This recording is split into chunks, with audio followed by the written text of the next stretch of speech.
NEET പരീക്ഷയിൽ grace mark കിട്ടിയവർക്ക് പുനഃപരീക്ഷ നടത്തും. National testing ഏജൻസിയുടെ ശുപാർശ സുപ്രീം കോടതി അംഗീകരിച്ചു.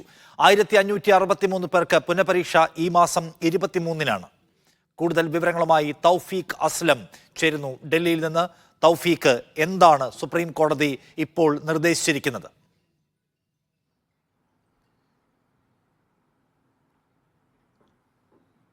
നിഷാദ്, നാഷണൽ ടെസ്റ്റിംഗ് ഏജൻസിയുടെ ശുപാർശ സുപ്രീം കോടതി അംഗീകരിക്കുകയായിരുന്നു. 1563 പേർക്ക് പുനഃപരീക്ഷ നടത്താനായിട്ടാണ് ഇപ്പോൾ സുപ്രീം കോടതി അനുവാദം നൽകിയിരിക്കുന്നത്. ഈ മാസം 23-നായിരിക്കും ഈ പരീക്ഷ നടക്കുക. ജൂൺ 30-ന് തന്നെ ഫലം പ്രഖ്യാപിക്കണമെന്നുള്ള നിർദ്ദേശവും കൂടി ഇപ്പോൾ സുപ്രീം കോടതി മുന്നോട്ട് വെച്ചിട്ടുണ്ട്. 1563 പേരുടെ ഗ്രേസ് മാർക്ക് റദ്ദാക്കുമെന്ന് കേന്ദ്ര സർക്കാർ സുപ്രീം കോടതിയിൽ നിന്ന് അറിയിച്ചിരുന്നു. ഈ ഗ്രേസ് മാർക്ക് റദ്ദാക്കിയതിന് പിന്നാലെയാണ് പരീക്ഷ എന്നുള്ളൊരാവശ്യം അവർ മുന്നോട്ട് വെക്കുകയും അത് സുപ്രീം കോടതി അംഗീകരിക്കുകയുമായിരുന്നു. ഈ നീറ്റ് പരീക്ഷയുമായി ബന്ധപ്പെട്ട് പലതരത്തിലുള്ള പരാതികളും ആക്ഷേപങ്ങളും എല്ലാം ഉയർന്നു വന്ന സാഹചര്യത്തിലാണ് സുപ്രീം കോടതിയിൽ ഇതുമായി ബന്ധപ്പെട്ടുള്ള ഹർജി വരികയും സുപ്രീം കോടതി ഇതിൽ വിശദമായിട്ട് വാദം കേൾക്കാൻ തയ്യാറാവുകയും ചെയ്തത്. തുടർന്നാണ് ഒരു പ്രത്യേക സമിതിയെ ഈ ആരോപണങ്ങൾ പരിശോധിക്കാനായിട്ട് നിയോഗിക്കാൻ നാഷണൽ ടെസ്റ്റിംഗ് ഏജൻസി തയ്യാറായത്. അവർ മുന്നോട്ട് വെച്ച ശുപാർശ കഴിഞ്ഞ ദിവസമാണ് സുപ്രീം കോടതിയിൽ സമർപ്പിച്ചത്. ഇത് പരിശോധിച്ചതിന് ശേഷമാണ് സുപ്രീം കോടതി ഇവർക്ക് പരീക്ഷ റീടെസ്റ്റ് നടത്താം എന്നുള്ളൊരു നിർദ്ദേശം ഇപ്പോൾ മുന്നോട്ട് വെച്ചിരിക്കുന്നത്.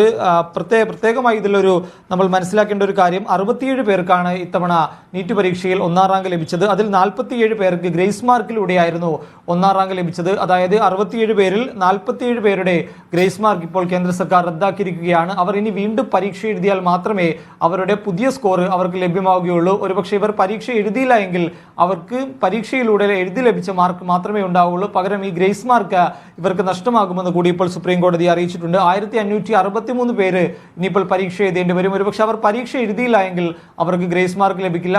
പകരം അവരുടെ ആക്ച്വൽ സ്കോർ മാത്രമായിരിക്കും അവർക്ക് ലഭ്യമാവുക എന്ന് കൂടി ഇപ്പോൾ കോടതി അറിയിച്ചിട്ടുണ്ട്. എന്തായാലും വലിയ രീതിയിലുള്ള വാദങ്ങൾ സുപ്രീം കോടതിയിൽ നടന്നതിന് ശേഷമാണ് സുപ്രീം കോടതി ഇത്തരം ഒരു തീരുമാനത്തിലേക്ക് എത്തിയിരിക്കുന്നത്. പലതരത്തിലുള്ള ആരോപണങ്ങൾ ഈ പരീക്ഷയുമായി ബന്ധപ്പെട്ട് ഉയർന്നു വന്നിരുന്നു. പരീക്ഷ പേപ്പർ ചോർന്നു, അതോടൊപ്പം തന്നെ ചില കോച്ചിംഗ് സെന്ററുകൾക്കുൾപ്പെടെ വലിയ രീതിയിലുള്ള സഹായങ്ങൾ ചെയ്തു തുടങ്ങിയ ആരോപണങ്ങളായിരുന്നു ഈ പരീക്ഷയുടെ ഫലം പുറത്തു വന്നതിന് പിന്നാലെ ഉയർന്നത്. ഇത്രയധികം ആളുകൾക്ക് ആദ്യമായിട്ടാണ് 1-ാം റാങ്ക് ലഭിക്കുന്നത്. അതുകൊണ്ട് ഇതിൽ വിശദമായിട്ടുള്ള പരിശോധന ആവശ്യമാണെന്ന് വിദ്യാർത്ഥികളും അതോടൊപ്പം തന്നെ രക്ഷിതാക്കളും ആവശ്യപ്പെടുകയും സുപ്രീം കോടതിയിൽ ഹർജി നൽകുകയുമായിരുന്നു. വിദ്യാർത്ഥി സംഘടനകൾ ഉൾപ്പെടെ സുപ്രീം കോടതിയിൽ ഹർജി നൽകുകയും ചെയ്തിരുന്നു. ഇതെല്ലാം പരിഗണിച്ചുകൊണ്ടാണ് സുപ്രീം കോടതി ഇപ്പോൾ നാഷണൽ ടെസ്റ്റിംഗ് ഏജൻസിയുടെ നിർദ്ദേശങ്ങൾ കണക്കിലെടുത്തുകൊണ്ട് വിദ്യാർത്ഥികൾ പരീക്ഷ എഴുതട്ടെ എന്നുള്ള നിർദ്ദേശത്തിലേക്ക് ഇപ്പോൾ കോടതി എത്തിയിരിക്കുന്നത്. അതോടൊപ്പം തന്നെ നീറ്റ് പ്രവേശനം നടപടി തുടരട്ടെ എന്നുകൂടി സുപ്രീം കോടതി നിർദ്ദേശം മുന്നോട്ട് വെച്ചിട്ടുണ്ട്. ഈ നടപടികളെല്ലാം നിർത്തിവെക്കണമെന്നും വിവരങ്ങൾ നൽകിയിരുന്നത്. ഡൽഹിയിൽ നിന്ന് നീറ്റ് പരീക്ഷയുമായി ബന്ധപ്പെട്ട് ഉയർന്നു വന്ന ആക്ഷേപങ്ങൾ പരിഹരിക്കുന്നതിന്റെ ഭാഗമായി ഗ്രേസ് മാർക്ക് കിട്ടിയ 1563 പേർക്ക് വീണ്ടും പരീക്ഷ നടത്താൻ സുപ്രീം കോടതി ഉത്തരവിട്ടിരിക്കുകയാണ്. NTA-യുടെ വിദഗ്ധ സമിതി ശുപാർശ പരിഗണിച്ചുകൊണ്ട് അംഗീകരിച്ചുകൊണ്ടാണ് സുപ്രീം കോടതി ഇത്തരമൊരു നിർദ്ദേശം നൽകിയിരിക്കുന്നത്. 23-ന് പരീക്ഷ നടത്തി 30-ന് റിസൾട്ട് പ്രസിദ്ധീകരിക്കണം എന്നാണ് കോടതിയുടെ ഉത്തരവ്. നീറ്റ് പരീക്ഷയിൽ വ്യാപകമായ ക്രമക്കേടുകൾ ഉണ്ട് എന്ന ആരോപണം ഉയർന്നു വരികയും വലിയ ദുരൂഹതകൾ ഉയർന്നു വരികയും ചെയ്ത ഘട്ടത്തിലാണ് സുപ്രീം കോടതിയുടെ ഇടപെടൽ ഉണ്ടാവുന്നത് എന്നതാണ് ശ്രദ്ധേയമായ കാര്യം. പക്ഷേ 1500-ലധികം ആളുകൾക്ക് ഗ്രേസ് മാർക്ക് കിട്ടിയവർക്ക് മാത്രമായി പുനഃപരീക്ഷ നടത്തുന്നതുകൊണ്ട് നീറ്റ് പരീക്ഷയുമായി ബന്ധപ്പെട്ട് ഇത്തവണ ഉയർന്നു വന്നിട്ടുള്ള ആരോപണങ്ങൾ, ദുരൂഹതകൾ, സംശയങ്ങൾ, ആശങ്കകൾ പരിഹരിക്കപ്പെടുമോ എന്ന ചോദ്യം അവിടെയുണ്ട്. കാരണം പരീക്ഷാ പേപ്പർ ചോർന്നു വന്ന ആരോപണം ഒരു വശത്തുണ്ട്. +2-നും മറ്റും ഏറ്റവും ചുരുങ്ങിയ മാർക്ക് മേടിച്ച ആളുകൾ വലിയ മാർക്ക് മേടിച്ച നീറ്റിലെ റിസൾട്ടുകൾ വരുന്നു. അങ്ങനെ വലിയ അസാധാരണത്വവും വിചിത്രമായ മാർക്ക് ലിസ്റ്റുകളും ഒക്കെ കാണുന്നുണ്ട്. നമ്മുടെ കൂടെ ഇപ്പോൾ ഡോക്ടർ ആസിഫ്, നീറ്റ് കോച്ചിങ് ഇൻസ്ട്രക്ടറാണ്, തത്സമയം ചേരുന്നു.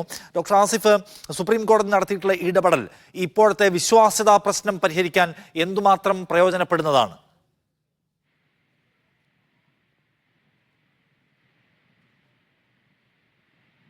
ഡോക്ടർ ആസിഫ്, താങ്കൾ കേൾക്കുന്നുണ്ടോ? കേൾക്കുന്നുണ്ട്. ഞാൻ ചോദിക്കുന്നത്, സുപ്രീം കോടതി ഇപ്പൊ പറഞ്ഞല്ലോ വീണ്ടും റീടെസ്റ്റ് നടത്താൻ ഈ ഗ്രേസ് മാർക്ക് കിട്ടിയവർക്ക്, അത് മതിയോ?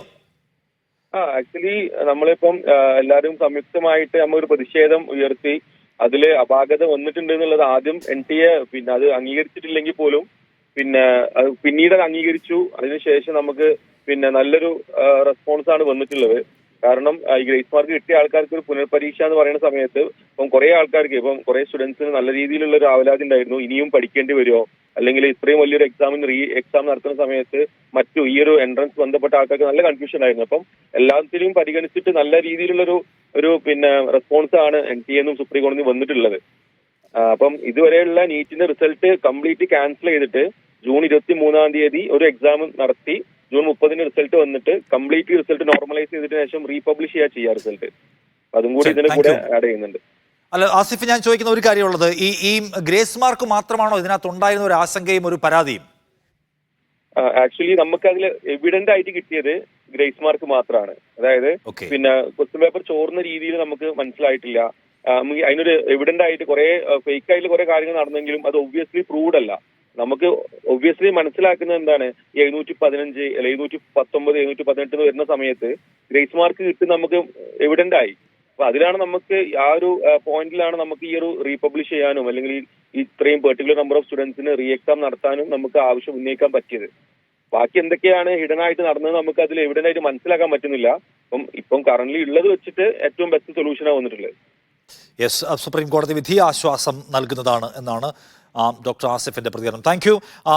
നമ്മുടെ കോഴിക്കോട് റിപ്പോർട്ടർ സലാം മുഹമ്മദ് ചേരുന്നു. മീഡിയ വണ്ണാണ് ആദ്യമായി നീറ്റ് പരീക്ഷയിലെ ഈ വിചിത്രമായ സംഗതികൾ, സംശയാസ്പദമായ സാഹചര്യം പുറത്തു കൊണ്ടുവന്നത്. സലാം കോഴിക്കോട് നിന്നാണ്.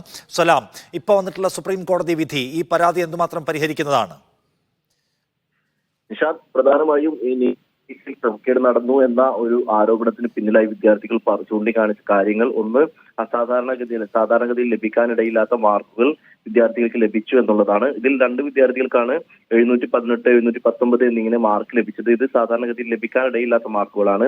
ഒരു മുഴുവൻ ചോദ്യങ്ങൾക്കും ഉത്തരം എഴുതിയാൽ 720 മാർക്കും, ഒരു ചോദ്യം ഒഴിവാക്കിയാൽ 716 മാർക്കും, ഒരു ചോദ്യം തെറ്റായ ഉത്തരം നൽകിയാൽ 715 മാർക്കും എന്നിങ്ങനെയാണ് സാധാരണ മാർക്ക് ലഭിക്കാറ്. എന്നാൽ 2 വിദ്യാർത്ഥികൾക്ക് 718 719 എന്നിങ്ങനെ മാർക്ക് ലഭിച്ചതും കൂടാതെ ഈ സാധാരണ 1 or 2 വിദ്യാർത്ഥികൾക്കാണ് മുഴുവൻ മാർക്ക്, അതായത് 1ാം റാങ്ക് ലഭിക്കാറുള്ളത്. എന്നാൽ ഇത്തവണ 67 പേർക്കാണ് 1ാം റാങ്ക് ലഭിച്ചിട്ടുള്ളത്. ഇതും ഹരിയാനയിലെ ഒരു സെന്ററിൽ പരീക്ഷ എഴുതിയ വിദ്യാർത്ഥികൾക്ക് തൊട്ടടുത്ത റാങ്കും ലഭിച്ചു. ഇക്കാര്യങ്ങൾ ചൂണ്ടിക്കാണിച്ചുകൊണ്ടാണ് ഈ നീറ്റ് പരീക്ഷയിൽ ക്രമക്കേട് നടന്നു എന്നുള്ള ആരോപണം വിദ്യാർത്ഥികൾ ഉയർത്തിയത്. മറ്റൊന്ന്, ഈ ചോദ്യപേപ്പർ ചോർന്നു എന്നുള്ള രീതിയിലുള്ള ആരോപണവും ഉണ്ടായിരുന്നു. ഈ കാര്യങ്ങളൊക്കെ തന്നെയാണ് നീറ്റ് പരീക്ഷയിൽ ക്രമക്കേട് നടന്നു എന്ന ഒരു ആരോപണത്തിന് പിന്നിലായി വിദ്യാർത്ഥികൾ കാണിച്ച കാര്യം.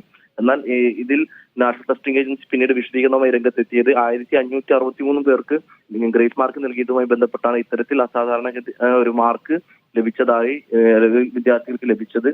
ഈ ഗ്രേസ് മാർക്ക് നൽകിയതുമായി ബന്ധപ്പെട്ടുള്ള ഒരു സാധാരണ മാർക്കിനോട് കൂടി ഗ്രേസ് മാർക്ക് കൂടി കൂടുമ്പോഴാണ് ഇങ്ങനെ 718 719 ഇങ്ങനെ മാർക്ക് ലഭിച്ചത് എന്നാണ് നാഷണൽ ടെസ്റ്റിംഗ് ഏജൻസിയുടെ വാദം.